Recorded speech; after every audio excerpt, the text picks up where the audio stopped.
Everyone, সবাই কেমন আছো? আশা করছি ভালো আছো। আমি অনেক ভালো আছি। ব্লগ উইথ গীতুতে তোমাদেরকে আরেকবার ওয়েলকাম আমার নতুন ভিডিওতে। তো আজকের ব্লগটা হচ্ছে যে আজকে আমাদের বাড়িতে বিষ্ণু পূজা হবে। আমাদের বৈশাখ মাসে একটা পুজো হয় আমাদের ঘরে, তো 2 বছর ধরে হচ্ছিল না, এইবার করা হচ্ছে। তো ভাবলাম চলো আজকে তোমার সাথে একটা ব্লগ করি, কিন্তু বাইরের ওয়েদার খুব খারাপ, খুব মানে বলে বোঝাতে পারবো না। সকাল থেকেই প্রচুর তুফান, প্রচুর বৃষ্টি হচ্ছে। তো এখন থেকে ব্লগটা স্টার্ট করছি, তোমরা দেখতে থাকো। আশা করি তোমাদের ব্লগটা দেখতে ভালো লাগবে। যদি ব্লগটা ভালো লেগে থাকে তাহলে লাইক করে দিও, চ্যানেল নতুন হলে সাবস্ক্রাইব করে দিও। তো চলো এখন থেকে ব্লগটা স্টার্ট করছি। পুজো স্টার্ট হয়ে গেছে। আমার ব্লগটা স্টার্ট করতে একটু দেরি হয়ে গেছে, কারণ পুজোর সব জিনিসপত্রগুলো রেডি করার ছিল, তাই আমি আগে ব্লগ করতে পারিনি। তো রেডি হয়েছি, তারপর এখানে ঠাকুর ঘরে এসেছি আবার। তো এখানে এই যে পুজো চলছে, দেখতেই পাচ্ছ। আর বাইরে প্রচণ্ড বৃষ্টি, বাইরে হচ্ছে বৃষ্টি।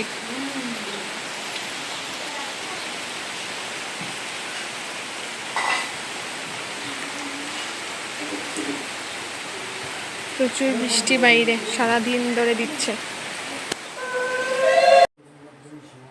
বৈশাখ মাসে প্রত্যেক বছরই আমরা বিষ্ণু পূজা করি, কিন্তু 2021-এ যেদিন পুজো ছিল ওই দিন অক্ষয় তৃতীয়াও ছিল, আর ওই দিন আমার মামাও মারা গেছেন। যার কারণে পুজোর দিনই মারা যাওয়ার কারণে আর পুজোটা হচ্ছিল না 3-4 বছর ধরে। তো এইবার আবার স্টার্ট করা হয়েছে পুজো বৈশাখ মাসে দেওয়া। তাই আর এইবার যেহেতু অনেক বছর পর দেওয়া হচ্ছে, তাই একটু ভালো করেই দেওয়া হচ্ছে। আর এইদিকে বাইরে প্রচণ্ড বৃষ্টি হচ্ছিল, আর ঘরেই সব রান্নাবান্নার আয়োজন করা হয়েছে, মানে ঠাকুরকে ভোগ দেওয়ার আয়োজন করা হয়েছে ঘরের ভিতরে। না হলে আমাদের অনেক কিছু প্ল্যান ছিল, কিন্তু বৃষ্টির কারণে সব নষ্ট হয়ে গেছে।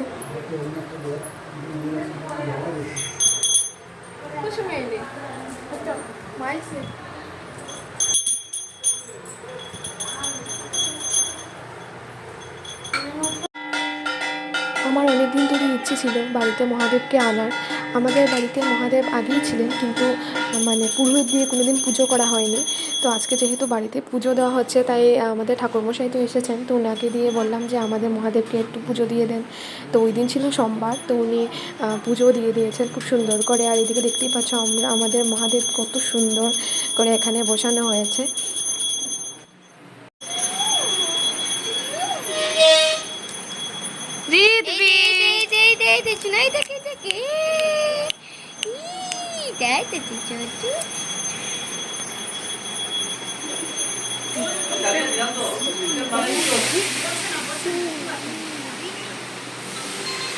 हेलो हेलो और बे कौन से मैं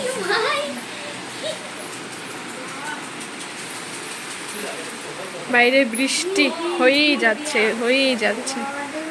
কন্টিনিউ বৃষ্টি হচ্ছে। আমরা ऐसे बाबा आधा हो जा না থামেন না তো কন্টিনিউ কিছুটা গ্লাস আছে দেখ।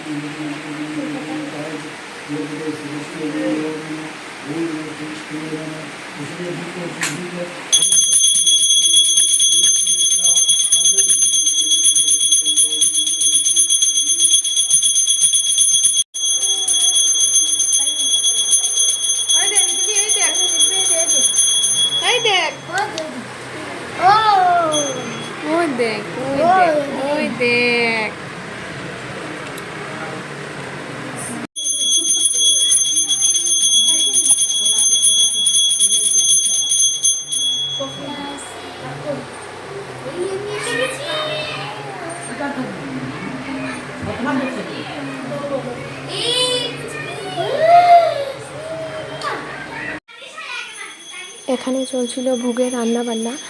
বলেছিলাম না যে আমাদের উপরে করার ইচ্ছে ছিল, খাওয়া দাওয়া রান্নাবান্না সব কিছুই উপরে করার ইচ্ছে ছিল, কিন্তু তুফান আসার কারণে আর এগুলো হলো না। তাই আমরা ঘরেই সব কিছু আনা হয়েছে। আর এখানে এই যে চলছিল ভোগের রান্নাবান্না। যেহেতু আমাদের রান্নাঘরটা একটু বড়, তাই সব কিছু সুন্দরভাবেই হয়ে গেছে।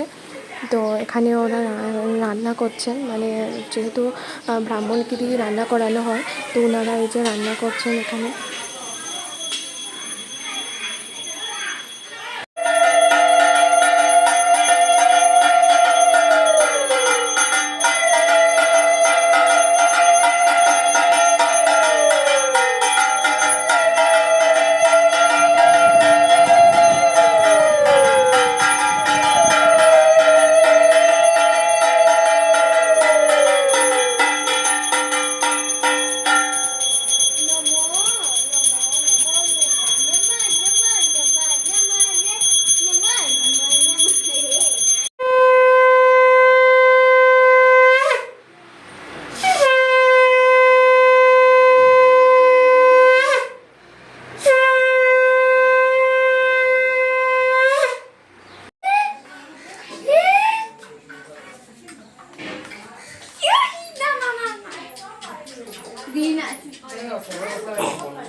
এখানে সব বোনরা মিলে গল্প করছে, যেটা হয় কোনো অকেশন বা কোনো প্রোগ্রাম টোগ্রাম করে ঘরে হলে এই আড্ডা সাড্ডাগুলো একটু বেশি বেড়ে যায়। এখানে সবাই মিলে গল্প করছেন, আর ইনি হচ্ছেন দিদিভাই শ্বশুরমশাই।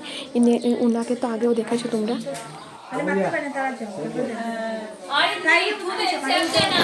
এখন দিচ্ছিলাম আমরা অঞ্জলি, যেহেতু আমি সামনে বসেছি তাই ভালো করে ভিডিও করতে পারিনি।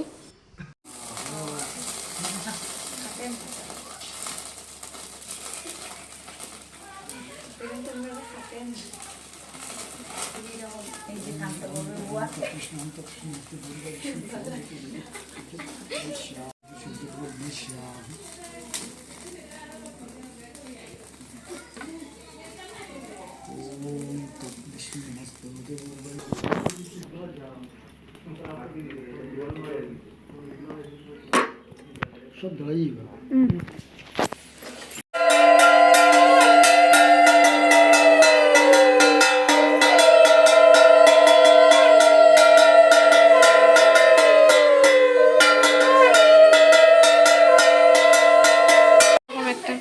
পুজো শেষ হওয়ার পর আমরা প্রসাদ খাচ্ছি। এখন আমরা যখন প্রসাদ খাচ্ছিলাম তখন আমি ঘড়িতে দেখেছি যে 5টা বাজছিল। মানে বুঝতে পারছো, আমরা 5টা সন্ধে 5টায় আমরা প্রসাদ খাচ্ছি এখানে। মোটেও খিদে ছিল না, কিন্তু তাও যেহেতু সারাদিন ধরে খাইনি তাই এখানে খেয়ে নিয়েছি প্রসাদ। আর এখানে অন্য প্রসাদ ছিল, তাই সবাই অল্প অল্প করে একটু একটু খেয়েছি সবাই, কারণ অনেকটা দেরি হয়ে গেছে তো, তাই একদম খিদে ছিল না সবার। এখন হবে কীর্তন। আমার আর মার বাড়িতে একটা তুলসীর বিধি করার খুব ইচ্ছে ছিল, তাই পুজোর 1 সপ্তাহ আগে এটা রেডি করা হয়েছে। এত সুন্দর হয়েছে। আর নিচের আলপনাগুলো আমি দিয়েছি, আর এখানে প্রদীপও জ্বালিয়ে দিয়েছি, যেহেতু আজকে বাড়িতে পুজো তাই একটু সাজিয়েও দিয়েছি। তো আগে হচ্ছে পুজো, আর এখন হচ্ছে কীর্তন। আমরা প্রত্যেকবার যখন পুজো দিই তখন কীর্তন করি, কীর্তন দেওয়া হয় রাতে। তো তার জন্যই এখন সবাই এসে গেছে, তো এখন কীর্তন চলছিল। একদম টাইম পাচ্ছি না ব্লগ করার, দেখে তো অবশ্যই বুঝতেই পারছো। তো এখন একটু সাউন্ডটা একটু কমেছে, ভাবলাম এখান থেকে ব্লগ করছি। এখন আছে আমি রান্নাঘরে, তো এখান থেকে ব্লগ করছি। তো চলো দেখাই তোমাদের কীর্তন চলছে। এইদিকে সব টায়ার্ড এখন পুজো টুজো দিয়ে, একটু বেশি টায়ার্ড। না না না, no no no no no, এই যে বাচ্চার মা। হয় নিচু একটু দেখাতে, এটা তো আমার বালিশ, আমার মিকি মাউসের বালিশ।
দামাই দিলাই দামাই দিত